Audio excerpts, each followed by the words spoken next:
As you can see, we have an empty space in our tower. We've just harvested some delicious lettuce, and now it's time to replace it with a new seedling. So we've prepared this seedling.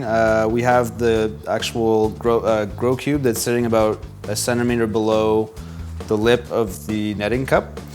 We're just gonna go ahead and place this in, and you'll see the way I'm positioning this. Normally what we wanna do is once our clip is back in place, we have the tube that's coming out about a centimeter or a half inch below the lip of the clip, and it's also hovering above the Growstone and the Oasis Cube.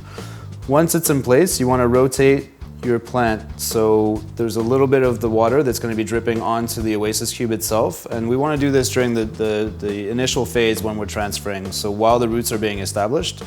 However, the next phase is once the plants are growing up a little bit more, we actually want to do the opposite, and we're going to be rotating the plants so that the Oasis Cube is actually a little bit away from the flow of water, and this is going to help prevent root rot, and also it'll keep your stem of your plant nice and healthy.